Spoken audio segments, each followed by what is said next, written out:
কিছু মানুষ না থাকলে মাইলস্টোন ট্র্যাজেডিতে প্রাণ যেত আরো অনেক নিষ্পাপ শিশুর, বুক খালি হতো আরো অনেক বাবা মায়ের। অন্যের সন্তানকে বাঁচাতে গিয়ে তারা দিয়ে এসেছেন নিজেদের তরতাজা প্রাণ। শিক্ষিকা মেহরিন চৌধুরীর আত্মত্যাগ সম্পর্কে সবাই জানলেও আরেক শিক্ষিকা মাসুকা বেগমের বীরত্বটা চাপা পড়েছে। অনেকে কখনো জানবেই না আয়া সাবুজা বেগমও বাচ্চাদের বাঁচাতে গিয়ে নিজের জীবন বাজি রেখেছেন। নিজেরা বাঁচার রাস্তা না খুঁজে আগে খুঁজেছেন শিক্ষার্থীদের। মাইলস্টোনের এমন কয়েকজন শিক্ষক আর কর্মচারীর আত্মত্যাগ সম্পর্কে জেনে নেওয়া যাক। মাইলস্টোন স্কুল অ্যান্ড কলেজে 16 বছর ধরে আছেন আয়া সাবুজা বেগম। সবাই তাকে খালা বলে ডাকত। সাবুজা খালা প্লে গ্রুপের শিশুদের দেখভাল করতেন। বিমান দুর্ঘটনার দিন অন্যদের মতো তিনিও ছিলেন ঘটনাস্থলে। প্রত্যক্ষদর্শীদের ভাষ্য অনুযায়ী দুর্ঘটনার সময় প্রথমে নিরাপদে বেরিয়ে আসলেও ভেতরে শিশুদের বিপদে পড়তে দেখে আবার অগ্নিকাণ্ডের মধ্যে ঢুকে পড়েন সাবুজা খালা।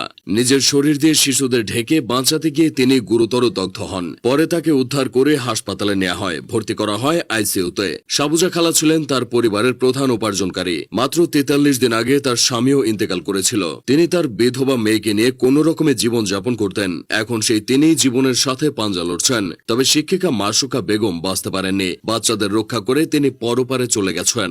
মাসুকা বেগম ছিলেন মাইলস্টোন ইংরেজি মাধ্যমের শিক্ষক। ঘটনার সময় তিনি ক্লাসে ছিলেন। নিজের জীবনের পরোয়া না করে অগ্নিকাণ্ডের লেলিহান শিখা থেকে একে একে বের করেছিলেন অনেক ছেলে মেয়েকে।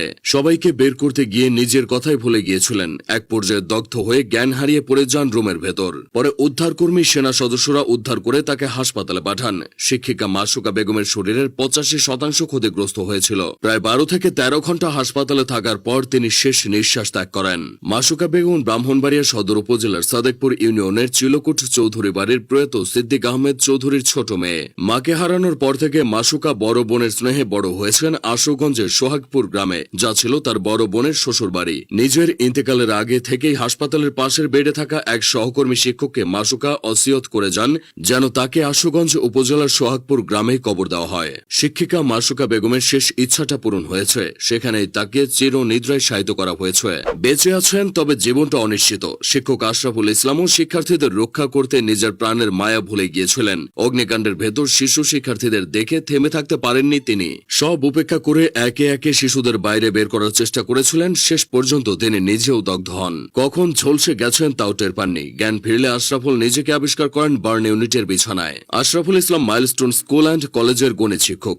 তার গ্রামের বাড়ি রংপুরের পীরগঞ্জ উপজেলার ঝাড় আমবাড়িতে। এই শিক্ষকের এক স্বজন গণমাধ্যমে জানিয়েছেন জ্ঞান ফেরার পরও তার নিজের চিন্তা নেই। বাচ্চারা কেমন আছে সেটাই জানতে চেয়েছেন তিনি। শিক্ষিকা মেহরিন চৌধুরীর আত্মত্যাগটা এখন দেশব্যাপী প্রশংসিত। শিক্ষিকা মেহরিন শিক্ষার্থীদেরকে শিক্ষার্থী নয়, নিজের সন্তান ভেবেছিলেন। নিজে অগ্নিকাণ্ডে ঝলসে গিয়েও তিনি শিক্ষার্থীদেরকে বলেছিলেন, দৌড়াও, ভয় পেও না, আমি আছি। বিমান দুর্ঘটনায় মুহূর্তেই যখন চারদিকে অগ্নিকাণ্ড ছড়িয়ে পড়ে তখন বাচ্চারা চিৎকার করছিল। সবাই যখন দৌড়ে পালাতে চাইছিল, মেহরিন ছুটে গিয়েছিল শিক্ষার্থীদের বাঁচাতে। এতে তিনি নিজেও আহত হন। তবে নিজের প্রাণের মায়া ত্যাগ করে ওই অবস্থাতেই তিনি শ্রেণীকক্ষ থেকে একে একে 20 শিক্ষার্থীকে বের করেছিলেন। কিন্তু একজন একজন করে বের করে আনতে আনতে তার নিজের অবস্থা আরো বেশি খারাপ হচ্ছিল।